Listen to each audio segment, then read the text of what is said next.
Frères et sœurs, notre Seigneur Jésus-Christ est ressuscité. Il est ressuscité en chair et en os. Il mange et il traverse les murs. Nous vous l'annonçons. Mais comment donc vous le faire croire lorsque ses propres apôtres, ses disciples, ne l'ont pas reconnu? Lorsque déjà les Juifs ne l'ont pas reçu en tant que le Mashiach qu'ils attendaient. Bien que ses disciples l'aient reconnu comme le Mashiach, ils ne l'ont pas reconnu à son corps glorieux. Frères et sœurs, 2 millénaires plus tard, des hommes et des femmes comme moi se lèvent pour vous annoncer la même nouvelle, la même bonne nouvelle. Il est ressuscité. Et nous tentons de vous apporter des explications afin que vous nous rejoigniez dans cette grande joie de la résurrection de notre Seigneur Jésus-Christ. Après donc la lecture de Luc 24, les versets 35 à 48, je vous avais dit que j'étais rempli d'une puissance d'évangélisation.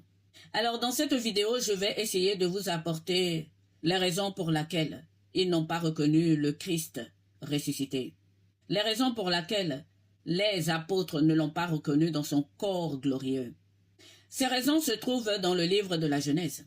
Mais pas que. Il y a aussi le temps. Dans toutes les vidéos que j'ai faites pour ceux qui me suivent, je vous avais dit que le Seigneur avait mesuré le temps pour chaque chose. Donc l'explication que je vais vous apporter, elle est dans la Bible. Mais les apôtres, à l'époque, n'avaient pas cette Bible. Pas comme nous l'avons aujourd'hui, en tout cas. Voilà donc au bout de 2000 ans ce que je peux vous apporter comme explication. Pourquoi est-ce que les apôtres n'ont pas reconnu le corps glorieux de notre Seigneur Jésus-Christ? Nous-mêmes, frères et sœurs, il se pourrait qu'à notre résurrection, dans notre corps glorieux, on ne puisse pas nous reconnaître. Avez-vous pensé à cela?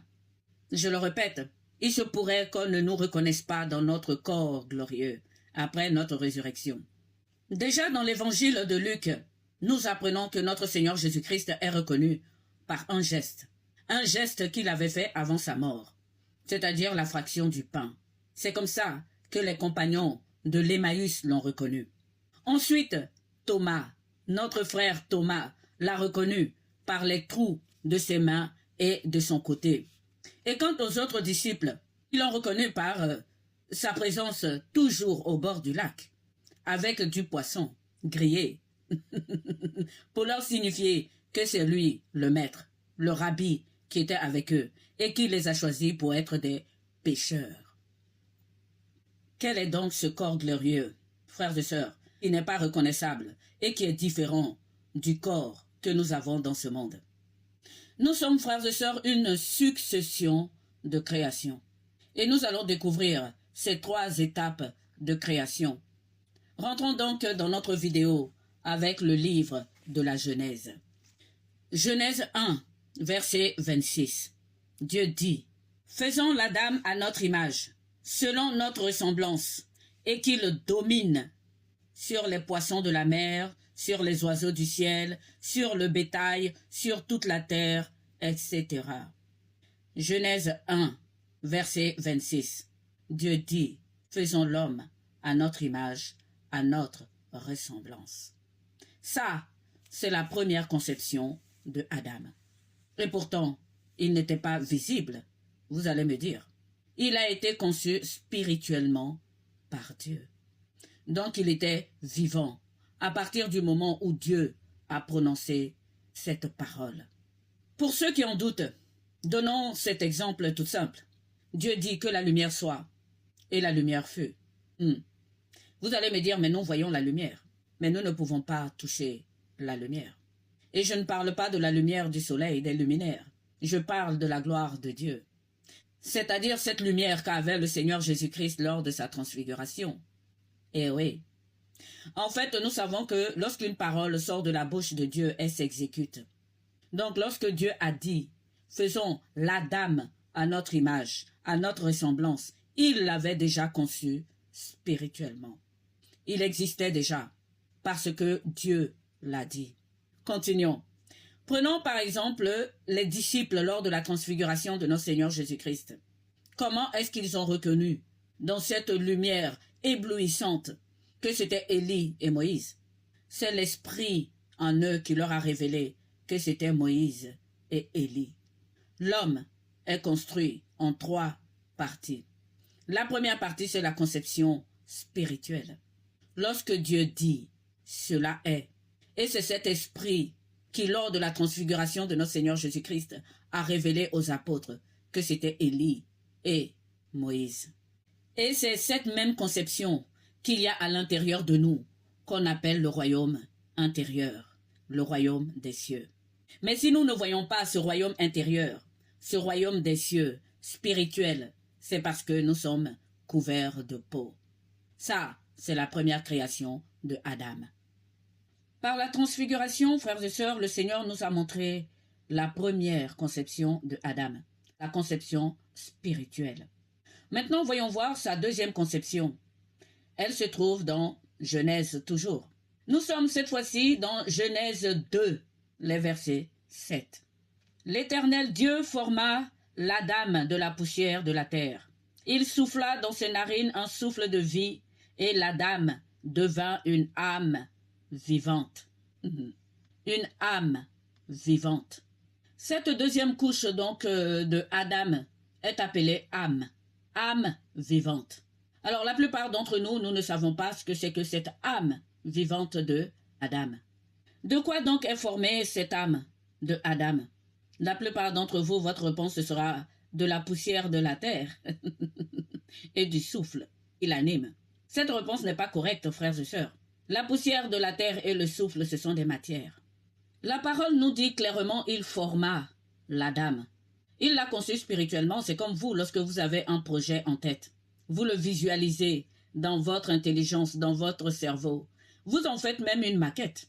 Et ensuite, vous regroupez les matières et vous formez votre projet. C'est ce qui s'est passé pour Adam. Il était déjà visuel dans l'esprit de Dieu, dans les yeux de Dieu. Il était dans la lumière, mais il n'avait pas matière. Et donc Dieu a pris ces matières-là, la poussière et l'eau, pour le former. Ça, c'est la seconde couche de Adam. Mais jusque-là, je n'ai pas encore répondu à votre question. Nous allons continuer.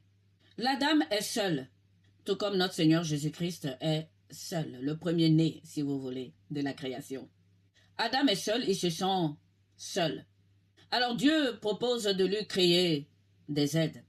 Si vous pensez à la femme tout de suite, vous vous trompez. Prenons la Bible. Dieu commence d'abord par créer pour Adam des animaux. Longtemps, je me suis posé la question de savoir, mais pourquoi est-ce que Dieu n'a pas créé la femme tout de suite? Il a commencé par créer d'abord les animaux. Voyons cela dans la Genèse. Genèse 2, versets 18-25. L'Éternel Dieu dit, « Il n'est pas bon pour l'Adam qu'il soit seul. Je lui ferai une aide semblable à lui. » Écoutez bien. L'Éternel Dieu forma de la terre tous les animaux des champs et tous les oiseaux du ciel, et il les fait venir vers l'homme pour voir comment il les appellerait. Vous avez bien entendu. Dieu a d'abord créé les animaux. Pourquoi n'a-t-il pas créé directement la femme? Lorsque Dieu finit de créer les animaux, Adam les nomma tous. Mais il est écrit, « Mais pour l'homme, il ne trouva point d'aide semblable à lui. » Alors la question qu'on peut se poser ici pour Dieu, qu'est-ce que c'est que l'aide? Pourquoi est-ce qu'il a créé les animaux? Mais continuons. Donc au verset 22, « L'Éternel Dieu forma une femme de la côte qu'il avait prise de l'homme, et il l'amena vers l'homme. » Pause. Je remonte. « Mais pour l'homme, il ne trouva point d'aide semblable à lui. » Les animaux et nous ne sommes pas semblables. Je continue. Verset 21. « Alors l'Éternel Dieu fit tomber sur lui un profond sommeil. Et ensuite, il prit une de ses côtes. Il referma la chair à la place. L'Éternel Dieu forma une femme de la côte qu'il avait prise de l'homme. » La réponse de Adam. « Et Adam dit, voici cette fois-ci celle qui est os de mes os et chair de ma chair. On l'appellera femme parce qu'elle a été prise de l'homme. » Voilà ce que je cherchais. Chair de ma chair, os de mes os.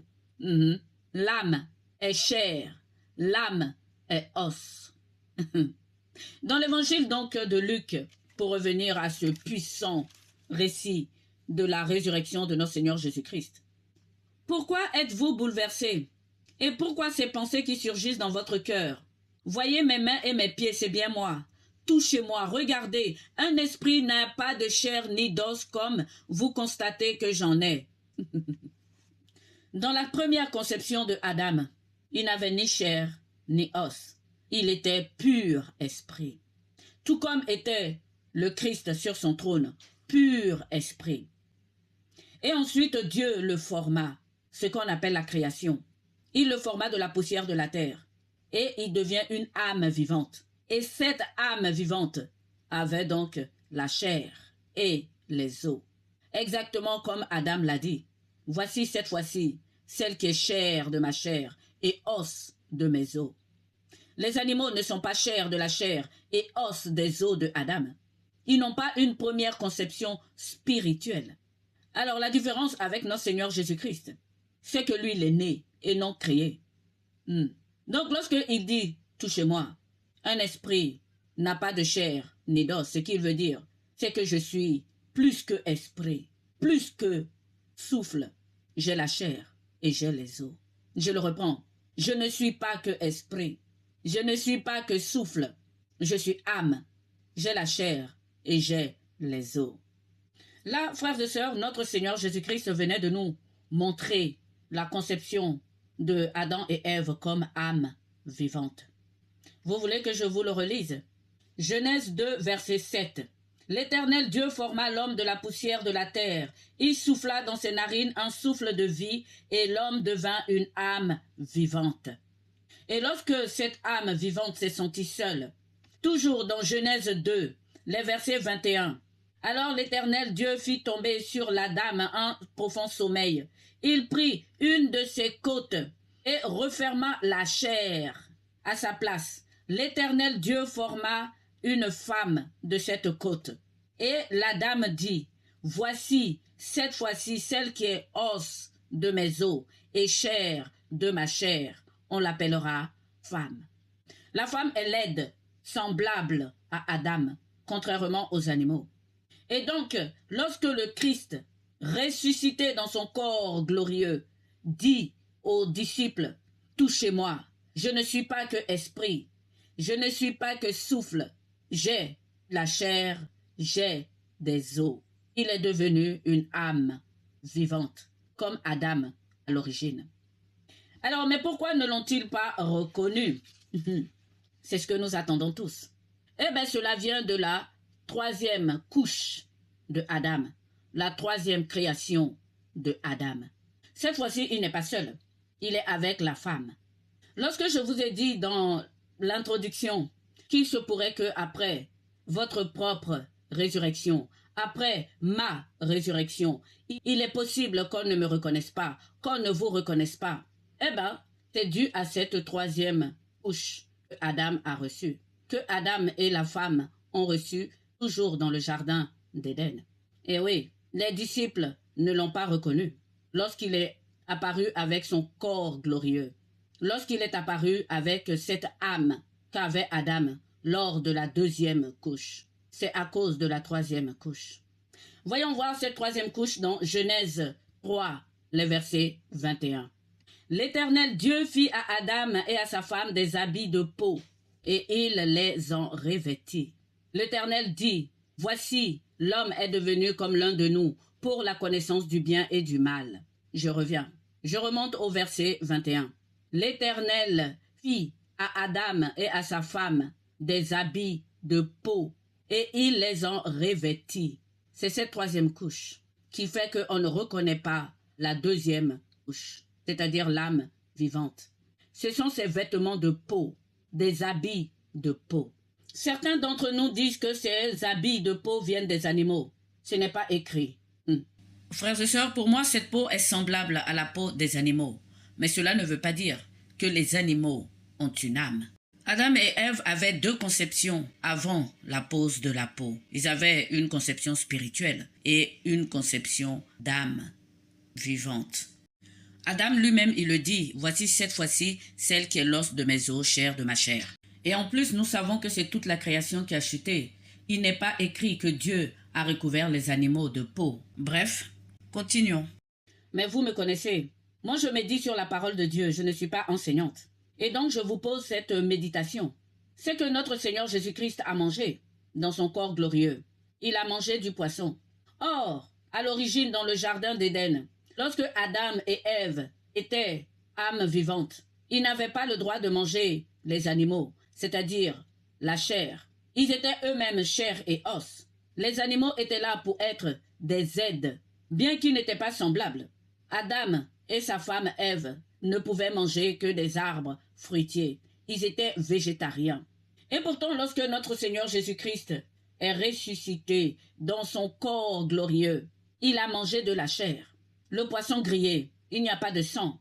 Nous sommes d'accord. Ce n'est pas de la viande. Nous sommes d'accord. C'est dans l'eau. Nous sommes d'accord. Il marchait sur l'eau. Nous sommes d'accord. Il a choisi des pêcheurs. Nous sommes d'accord. Mais il a mangé de la chair. Il a mangé du poisson. Et c'était un animal. C'est la preuve ultime que les animaux ne sont pas âmes. Ils sont chair mais pas âmes. Continuons avec Genèse 2, verset 25. Lorsque Adam et Ève étaient âmes vivantes, voilà ce qui est écrit. L'homme et la femme étaient nus et ils n'en avaient pas honte. Du coup, je me pose la question de savoir, mais la nudité et la honte viennent de quoi? Ne viennent-ils pas de la reproduction, des appareils génitaux? Est-ce que les animaux avaient ces appareils génitaux? Est-ce que les animaux se reproduisaient? Eh oui, à ce niveau de la vidéo, on peut se poser la question. Puisque le Seigneur lui-même nous dit, à la résurrection, vous ne connaissez pas la puissance de Dieu. À la résurrection, vous vivrez comme les anges. Il n'y aura plus de mari ni de femme. Dans notre âme vivante, dans ce corps glorieux, quelle est la puissance de Dieu ici, dont parle notre Seigneur Jésus-Christ? C'est qu'il a couvert Adam et Ève de peau de reproduction pour ne pas qu'ils meurent lorsqu'ils ont mangé cette herbe de la connaissance du bien et du mal. Donc la peau, sa première fonction, c'est la reproduction. Adam et Ève étaient nus, ils n'en avaient pas honte. Mais dès qu'ils ont mangé cette herbe de la connaissance du bien et du mal, leurs yeux se sont ouverts et ils ont eu honte. Frères et sœurs, les anges ont des ailes pour se couvrir. Les chérubins en ont jusqu'à 6. Adam et Ève n'avaient pas encore de vêtements. Ils n'avaient pas la robe. Et dans la suite de l'Évangile, et surtout dans le livre de la Révélation, nous allons entendre parler de robe. Et oui, c'est aussi simple que ça, ils n'avaient tout simplement pas de robe blanche. Qu'a donc fait le serpent? La question que je me pose, si les animaux devaient se reproduire, se multiplier, était-ce pour servir de nourriture aux hommes? C'est une question qu'on peut se poser. Si vraiment la peau avec laquelle Dieu a recouvert Adam et la femme était la même peau que celle des animaux, c'est que les animaux devaient se reproduire. Et pour quel but? Peut-être pour servir de nourriture à Adam et Ève. Si donc les animaux avaient cette peau de reproduction, cela voudrait dire qu'ils n'étaient pas éternels. Le bien et le mal n'ont rien à voir avec la reproduction. Les animaux ne connaissent pas le bien et le mal. Ils se reproduisent, se nourrissent et vivent. Avant qu'on ne chute, on n'avait pas le droit de manger la viande. Nous pouvons le manger uniquement après la chute. Et encore, par n'importe quelle viande. Il y a certaines qui sont souillées, que nous n'avions pas le droit de manger. Après la résurrection de notre Seigneur Jésus-Christ, nous avons le droit à toute chair. Ça, c'est la preuve que le Seigneur est Dieu, puisqu'il a tout sanctifié. C'est exactement ce qu'il a dit à notre ami et patriarche Pierre. Le rôle premier donc des animaux était d'aider comme serviteurs Adam et Ève dans le jardin. Adam devait cultiver le jardin et le garder. Seul, il ne pouvait pas. Alors Dieu lui a fait des animaux. Les apôtres nous ont demandé d'éviter le sang. Le sang, frères et sœurs. Pourquoi donc je vous dis cela? Faisons un tour dans Isaïe 65, les versets 25. Voilà ce qui est écrit. Le loup et l'agneau paîtront ensemble. Le lion, comme le bœuf, mangera de la paille, et le serpent aura la poussière pour nourriture. Il ne se fera ni tort ni dommage sur toute ma montagne sainte, dit l'Éternel. Frères et sœurs, manger de la viande, c'est faire tort aux animaux. Mais dans notre situation actuelle, pour ne pas mourir, Dieu nous a couverts de peau et de sang, comme de rançon. C'est toute la création qui a chuté. Je reviens toujours à mon texte de Saint Luc. Le Seigneur a mangé. Il a mangé du poisson grillé. Frères et sœurs, voilà ce qui nous est dit dans l'Apocalypse, pour être bien précise. Apocalypse 21, le verset 1. Puis je vis un nouveau ciel et une nouvelle terre, car le premier ciel et la première terre avaient disparu, et la mer n'était plus. Et la mer n'était plus. Le lion mangera la paille comme le bœuf, et la mer n'y est plus. Les animaux ne se mangeront pas entre eux pour survivre, tout comme nous d'ailleurs. Nous ne mangerons pas les animaux pour vivre, pour survivre. Isaïe 65, le verset 25. Il ne se fera ni tort ni dommage sur toute ma montagne sainte, dit l'Éternel. Petite blague. Un loup et un agneau parlent ensemble de cette prophétie. Pour tous les deux, la difficulté viendra des hommes. Alors le Seigneur Jésus-Christ est sacrificateur. Au ciel, il y aura un banquet. La viande sera succulente. Mais ce n'est certainement pas la viande des animaux. Tout simplement parce que dans notre corps glorieux, lorsque nous serons l'âme vivante des origines, avec la chair et l'os de Adam, des origines donc du jardin d'Éden, nous ne toucherons plus au sang. C'est le sang qui est la clé de la compréhension du fait que les hommes ne pouvaient plus reconnaître notre Seigneur Jésus-Christ. Car cette troisième partie que nous appelons la peau ou le corps est composée de sang. Et le sang sert à payer la rançon. Revenons donc à notre texte. Il est dit dans l'Évangile, et nous tous nous le savons, notre Seigneur Jésus-Christ s'est vidé de son sang sur la croix. Non seulement il a été flagellé, il a été couronné d'épines pour que même sa tête perde son sang. Ensuite, il y a un soldat qui a pris une lance et qui l'a frappé sur le côté et a ouvert son côté d'où est sorti l'eau et le sang. Ce que nous appelons, nous, la déchirure du rideau. Ce rideau représentait la peau, c'est-à-dire le sang. Pour ne pas que cette vidéo soit trop longue, frères et sœurs, prenez un instant de pause pour méditer sur la construction du temple, le premier temple par Moïse dans le désert. Les trois compartiments, les trois parties. La première partie, il y avait le sacrifice des animaux. La deuxième partie, il y avait là où il y avait la lumière et le pain. Et la troisième partie, c'était le Saint des Saints, où aucun homme ne pouvait pénétrer. Sauf le souverain sacrificateur, et une seule fois par an. Et donc, frères et sœurs, c'est ce rideau qui s'est déchiré. Et donc, ils ne pouvaient pas le reconnaître. Vous comprenez que le sang était une barrière. Ce rideau, c'était la peau. Et donc, lorsque notre Seigneur Jésus-Christ s'est dévidé de tout son sang, le rideau s'est déchiré de là-haut jusqu'en bas.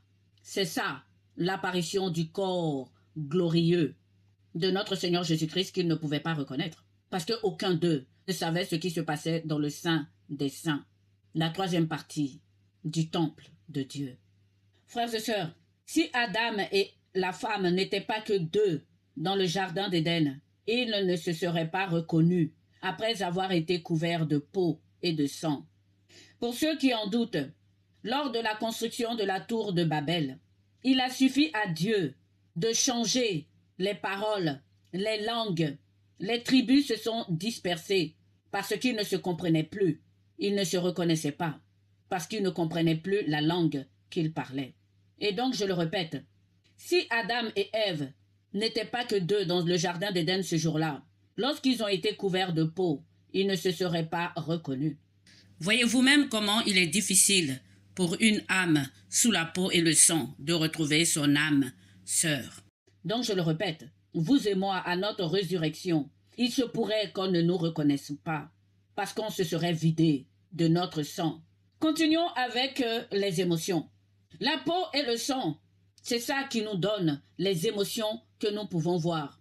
Frères et sœurs, lorsqu'une personne est joyeuse, elle est dans un bonheur incroyable. Tout lui réussit. Succès, amour, chance, ce que nous appelons la bénédiction en abondance. Son visage devient éclatant. Son aspect change. Il est plus léger. Il est plus lumineux. Mais lorsque ce dernier se trouve dans les profondeurs de l'angoisse, dans la détresse, dans la maladie, dans le rejet, dans l'oubli, en somme, lorsqu'il se trouve dans le malheur, dans l'ombre de la vallée de la mort, lorsqu'il paye la rançon de sang, cet homme n'est plus reconnaissable. Son visage s'assombrit, son aspect devient comme mortel. Et nous avons tous cette expression incroyable. « Oh mon Dieu, qu'est-ce qui lui arrive? Il a changé. Ce n'est plus le même homme. » Ce n'est plus le même homme uniquement parce qu'il est passé par les émotions. Comment voulez-vous qu'il soit le même homme quand il passe par la mort? Frères et sœurs, il nous arrive à nous-mêmes de nous regarder dans le miroir et de ne pas nous reconnaître à cause de nos propres problèmes, des situations dans lesquelles nous vivons. Même notre image, notre propre image, dans le miroir en fonction des émotions, change. Alors donc, frères et sœurs, comment pouvez-vous reconnaître un homme qui s'est vidé de son sang? Comment pouvez-vous reconnaître un homme qui est passé par la mort?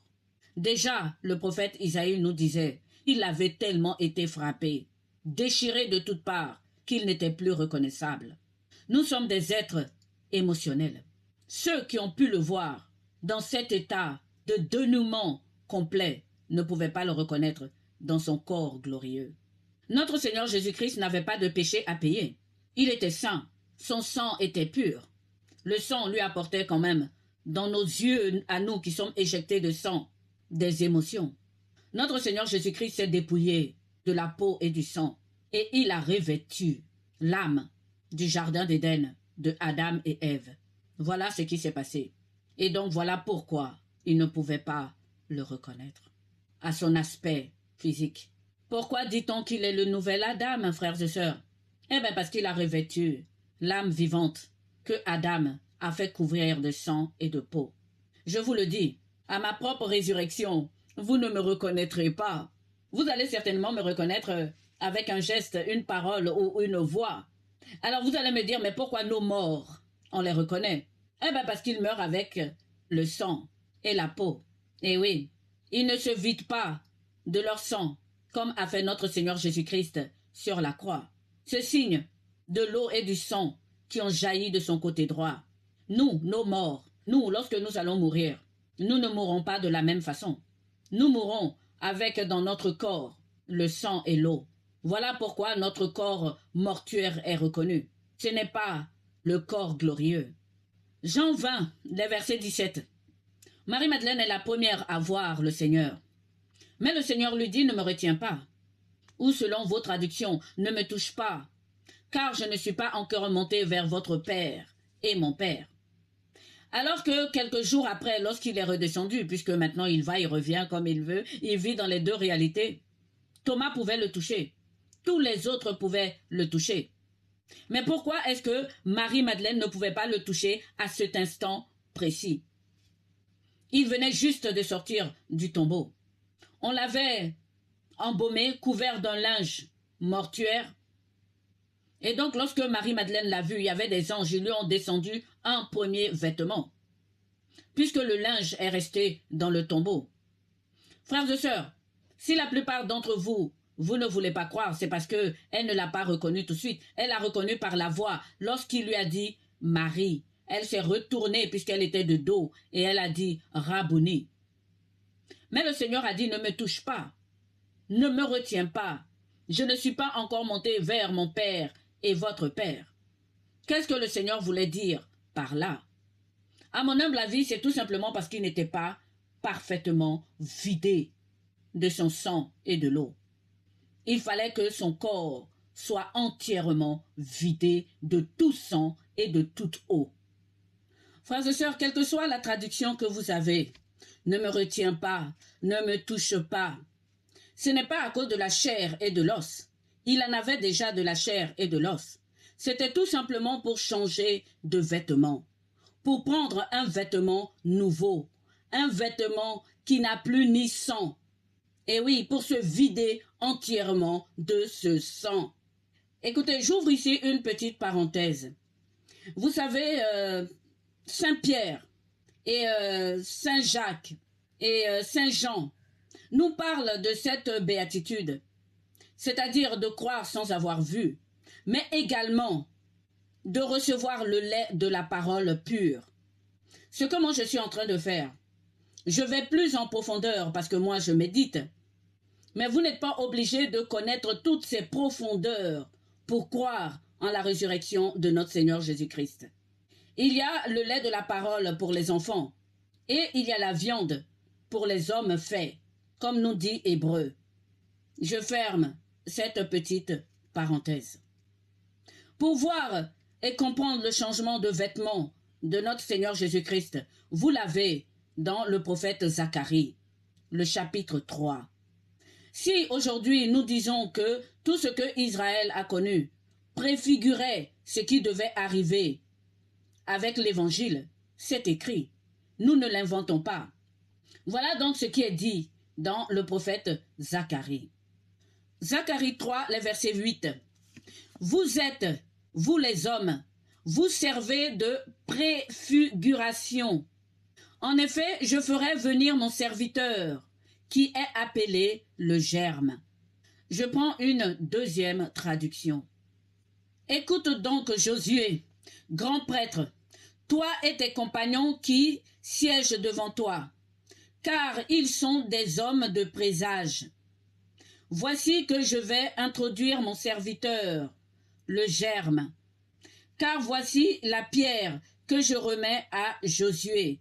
Sur cette pierre, il y a 7 yeux.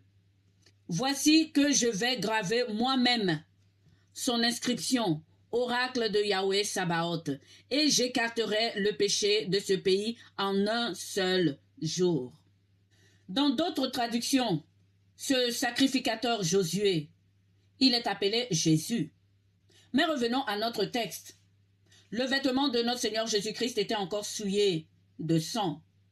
La parole du Lévitique qui nous dit que l'âme de la chair est dans le sang. Ce sang nous est donné pour payer la rançon. Donc notre Seigneur Jésus-Christ n'était pas totalement et entièrement vidé de son sang. Il fallait qu'il monte vers son Père, vers notre Père. Pour cela, voilà pourquoi Marie-Madeleine ne devait pas le toucher. Nous avons été couverts de sang. C'est la preuve du péché originel. Lorsqu'on dit, par exemple, dans Isaïe, que nos vêtements sont souillés, toutes nos actions sont souillées, nous ne sommes pas saints devant Dieu. Le péché originel coule en nous comme le sang coule en nous. Et donc les vêtements souillés prouvent que nos œuvres sont insuffisantes. Alors pourquoi est-ce que le Seigneur a voulu que Marie-Madeleine le voie avant de monter? Ça montre sa joie, ça montre son amour pour ses frères. Il a voulu déjà donner ce premier signe afin qu'il ne s'inquiète pas trop. Et ensuite, il est monté au ciel pour aller prendre son nouveau vêtement, lequel par la suite, on pourrait le toucher. Frères et sœurs, c'est aussi le 3e jour, exactement comme c'est écrit. Abattez ce temple, le 3e jour, je le relèverai. Donc il fallait qu'il donne signe à ses disciples que cette parole a été accomplie parfaitement. 3 jours, 3 nuits et le relèvement du temple. Donc revenons à notre texte de Josué. Josué 3. Vision au sujet de Josué, le souverain sacrificateur. Il me fit voir Josué, le souverain sacrificateur, debout devant l'ange de l'Éternel, et Satan qui se tenait à sa droite pour l'accuser. L'Éternel dit à Satan, « Que l'Éternel te réprime, Satan, que l'Éternel te réprime, lui qui a choisi Jérusalem. N'est-ce pas là un tison arraché du feu? » Or, Josué était couvert de vêtements sales, et il se tenait debout devant l'ange. L'ange, prenant la parole, dit à ceux qui étaient devant lui, « Ôtez-lui les vêtements sales. » Puis il dit à Josué, « Vois, je t'enlève ton iniquité et je te revêts d'habits de fête. » Je dis, qu'on mette sur sa tête un turban pur. Et ils mirent un turban pur sur sa tête, et ils lui mirent des vêtements. L'ange de l'Éternel était là. Vous voyez, déjà, avec le sacrificateur Josué, ils lui ont changé de vêtements, ils lui ont enlevé toute son iniquité. C'est comme si on lui avait vidé de sang. Alors, en ce qui concerne notre Seigneur Jésus-Christ qui n'avait aucune iniquité, il était normal qu'il monte d'abord vers son Père et notre Père pour changer de vêtements. En d'autres termes, il fallait qu'il monte d'abord dans son royaume, s'asseoir sur son trône. C'est magnifique. Je continue. C'est dans Zacharie. Donc il fallait qu'il monte d'abord vers son trône, vers sa puissance universelle, avant de rester ici. Voilà pourquoi Marie-Madeleine ne pouvait pas le retenir ou le toucher, quelle que soit votre traduction. Et j'ajouterai, au ciel, ils étaient dans le silence. Et oui, la louange n'était plus chantée dans tout l'univers. Celui qui était assis sur le trône s'est levé. Et donc pourquoi nous, ici les humains, nous allons le retenir, alors que les cieux sont dans le silence? Ils attendent que le Maître revienne s'asseoir sur le trône pour entonner la louange. C'est aussi une des raisons pour laquelle Marie-Madeleine ne devait pas le retenir. Il est ressuscité pas seulement pour les hommes, mais pour tout l'univers. Il fallait que la louange reprenne au ciel. Venons-en donc à la dernière question. Pourquoi est-ce qu'il traverse les murs avec sa chair et ses os? Et pourquoi nous ne pouvons pas traverser les murs avec la chair et nos os? Pourquoi? Déjà, notre Seigneur Jésus-Christ marchait sur les eaux. Je vous l'ai déjà dit dans plusieurs vidéos. Il avait l'aspect d'un homme. Il n'était pas homme, comme on peut le comprendre. Et là, dans son corps glorieux, lorsqu'il a repris l'aspect de Adam dans le jardin d'Éden, avant qu'il soit couvert de peau et de sang, il traverse les murs. Nous ne le pouvons pas. À cause du sang, de la peau, qui est le rideau qui nous sépare du saint des saints. Le sang, frères et sœurs, est rempli de nos péchés. Le sang est une barrière. Voyons cela dans l'évangile de Saint Jean, Jean 3, les versets 1 à 8. C'est lorsque notre Seigneur Jésus-Christ parle à Nicodème. Ce texte est très puissant. Nicodème lui demande, mais alors comment est-ce qu'il faut naître de nouveau? Comment est-ce qu'il faut naître d'en haut? Quelle que soit votre traduction. Nous les catholiques, la traduction que nous avons, c'est qu'il faut naître d'en haut. Pour les évangéliques, la traduction qu'ils ont, c'est qu'il faut naître de nouveau. Donc notre frère Nicodème, Seigneur, puisque maintenant il est au ciel, il demande à notre Seigneur Jésus-Christ comment est-ce que cela peut se faire. La réponse de notre Seigneur Jésus-Christ est là, sous nos yeux. Il dit ceci: ne sois pas étonné si je t'ai dit, il vous faut naître d'en haut.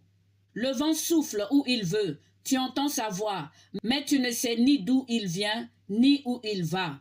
Il en est ainsi pour qui est né du souffle et de l'esprit. C'est un texte qui est lu le lundi, après l'octave de Pâques. Il y a une raison à cela. Notre Seigneur Jésus-Christ traverse les murs. Il apparaît où il veut, il disparaît quand il veut. On ne peut plus le retenir. On peut le toucher, il a la chair et il a des os. On peut le reconnaître par le geste avec lequel il rend le pain. Il peut manger avec nous. Mais à présent, dans son corps glorieux, il est devenu comme un souffle. Je vous le relis. Ne sois pas étonné si je t'ai dit, il vous faut naître d'en haut. Le vent souffle où il veut, tu entends sa voix, mais tu ne sais ni d'où il vient ni où il va. Il en est ainsi pour qui est né du souffle de l'esprit. Notre Seigneur Jésus-Christ a dit à Marie-Madeleine, ne me retiens pas. Je ne suis pas encore monté vers mon Père et votre Père, vers l'Esprit universel, la puissance universelle. L'Esprit qu'il a ressuscité d'entre les morts était en lui, mais il avait encore un peu de sang sur lui. Il fallait qu'il rejoigne son trône et qu'il change de vêtements. Vous comprenez? Pour devenir comme le vent, comme les souffles. Donc il est né d'en haut. La meilleure traduction, c'est naître en haut. Puisque lorsque nous sommes nés de nouveau, c'est-à-dire par le baptême d'eau, par la communion au corps et au sang du Christ, lorsque nous croyons à l'évangélisation, c'est normal, nous sommes déjà sauvés. Mais lorsque nous mourons, nous avons toujours le sang et cette peau sur nous. On n'est pas entièrement vidé comme notre Seigneur Jésus-Christ. Lorsque je vous dis qu'à la résurrection, il se pourrait que vous ne me reconnaîtriez pas dans mon corps glorieux, ce corps sera comme les souffles, comme le vent. Je relis le texte. Ne sois pas étonné si je t'ai dit qu'à la résurrection, il se pourrait qu'on ne te reconnaisse pas dans ton corps glorieux. Il vous faut naître d'en haut. Lorsqu'on est mort, il ne faut pas être retenu en bas. Il faut monter en haut. Car, comme le vent souffle où il veut, tu entends sa voix, mais tu ne sais ni d'où il vient, ni où il va. Il en est ainsi pour qui est né du souffle de l'esprit, pas du souffle du vent, ni du souffle de l'air, du souffle de l'esprit. Donc, lorsque nous allons renaître en haut, dans le souffle de l'esprit, nous serons comme le Christ. Notre corps glorieux pourra traverser les murs. Frères et sœurs, notre Seigneur Jésus-Christ est ressuscité d'entre les morts. Il est ressuscité avec sa chair et ses os. Il est venu prendre chair pour être comme Adam à l'origine dans le jardin d'Éden. Il a mangé du poisson et il traverse les murs. Pour ceux qui ont regardé les 3 vidéos pendant le temps de carême, souvenez-vous de Abba Père, ce que je vous avais dit. Et à propos de Saint Jean le Baptiste et de Élie. Saint Jean le Baptiste avait l'esprit et la puissance de Élie. Lorsqu'il a été décapité, il est retourné vers Élie. Et il est apparu en tant que Élie à la transfiguration de notre Seigneur Jésus-Christ. Le corps glorieux de Saint Jean le Baptiste, c'est celui de Élie. La puissance de l'esprit de l'univers, rien ne lui est impossible. Donc notre Seigneur Jésus-Christ, lorsqu'il est ressuscité d'entre les morts et que Marie-Madeleine l'a vu, il fallait qu'il monte vers son trône et qu'il revêt son vêtement nouveau et aussi que la louange reprenne au ciel. Frères et sœurs, croyez à l'évangile. Christ est vraiment ressuscité. Comme vous ne voyez pas le vent, croyez de même en Christ. Je termine cette vidéo par la béatitude que nous connaissons tous. Thomas a cru après l'avoir touché, mais le Seigneur dit heureux ceux qui croient sans m'avoir vu. N'est-ce pas là une béatitude? Frères et sœurs, souvenez-vous de Thomas, celui qui a dit à notre Seigneur dans la Logion, « Ma bouche ne me permettra pas de dire ce que tu es. » Et le Seigneur qui lui a dit, « Je ne suis plus ton maître. Tu as bu à l'eau bouillonnante de la source que moi j'ai mesurée. » Ce Thomas a tellement été éloigné de la compréhension qu'il en est arrivé à vouloir toucher, à mettre ses doigts dans le trou de la crucifixion, dans le trou des clous pour croire. Frères et sœurs, c'est une grande béatitude que de croire sans voir. C'est une grande béatitude que de recevoir l'eau pure de l'évangélisation de la parole. Vous n'êtes pas obligés de rentrer dans les profondeurs du mystère pour être des hommes et des femmes faits. L'eau pure de la parole suffit. Croyez comme des enfants. Jésus-Christ est ressuscité d'entre les morts. Il est vraiment ressuscité. Alléluia, gloire à Dieu.